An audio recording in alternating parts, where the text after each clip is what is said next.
আমি শুরু করেছিলাম আহ, প্রথমত আপনার ছবি তোলা শুরু করছিলাম 2017-র দিকে আমি প্রথম ডিএসএলআর কিনি। ওই সময় ছোট লেন্স ছিল 18-55। পরে আমি কিছু টাকা জমায় একটা 70-300 লেন্স কিনছিলাম। 300 মিলিমিটার দিয়ে মোটামুটি পাখির ছবি তোলা যায়।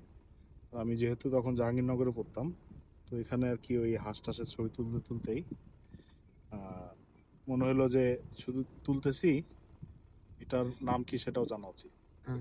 তখন আস্তে আস্তে ফেসবুকে দেখলাম যে আহ, পাখির ছবি তোলে এদের আবার গ্রুপ আছে। ওই গ্রুপে পরিচিত হইলাম, দেখলাম যে সবাই খুব সুন্দর সুন্দর ছবি তুলতেছে এবং ওইখানে পাখির নাম পরিচয় উল্লেখ করতেছে, কোন মাসে পাইছে, প্লাস কোন জায়গা থেকে তুলছে। পরে মনে হলো যে আমি যেগুলো তুলছি এগুলো আমিও পোস্ট করা শুরু করি। পোস্ট করতে করতে মনে হলো যে আহ, যা তুলছি সব পোস্ট করা শেষ, তাহলে আরো নতুন দেখতে হবে। দেখতে হবে কোথায় কোথায় পাওয়া যায় সেটা জানা দরকার। তখন একটু পড়াশোনা করা হইলো। এরপরে আমার আশেপাশে যা আছে সব তোলা শেষ। কারণ আমি ওই অমুক পাখিটা তুলতে চাচ্ছি, ওইটা পাওয়া যায় হবিগঞ্জ জেলায়। তখন হবিগঞ্জ যাইতে হবে। তাহলে হবিগঞ্জ যেয়ে আমি অল্প কিছু পাখি তুলে আনলাম। আমি একটু আউট অফ সিজনে গেছিলাম এপ্রিল মাসে।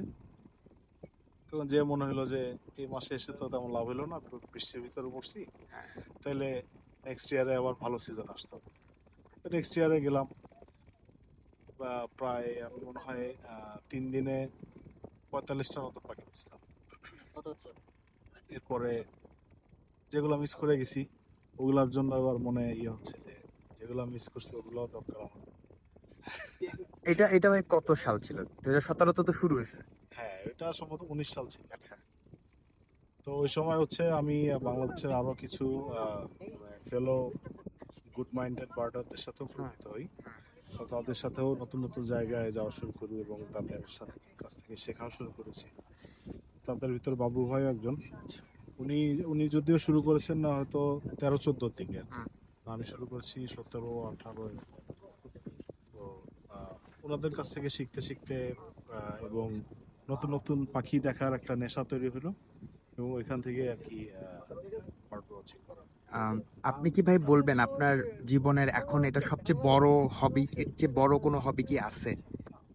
এর চেয়ে বড় হবি ওয়াচিং বার্ডস? এখন আমার একটা ইয়ে হয়ে গেছে যে বাসায় একটা বদনাম হয়ে গেছে যে হ্যাঁ, বার্ডিং সবার উপরে, বউ বাচ্চা পরে। True, true. অবশ্যই সত্য না, আচ্ছা, ওকে। তবে বার্ড ওয়াচিং আমার কাছে একটা মানে হৃদয়ের কাছের একটা জিনিস। ভাই আমি আপনাকে প্রথম মিট করছি এবং আমি already inspired and I hope যে এখন তো 2026, 2040-এ মেবি আপনি আরো অনেক বড় বার্ড ওয়াচার হয়ে যাবেন।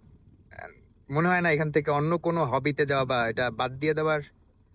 তো এটা ইরেগুলার হইলেও এটা কন্টিনিউ করার ইচ্ছা আছে আমার সারা জীবন। গ্রেট। বাংলাদেশের সব তোলা হয়ে গেলে পরে, সব তো না, হুম। বাংলাদেশের মানে বেশিরভাগ তোলা হয়ে গেলে এরপর আস্তে আস্তে বাইরে যাওয়ার চেষ্টা করতে হবে। ওকে, ওকে।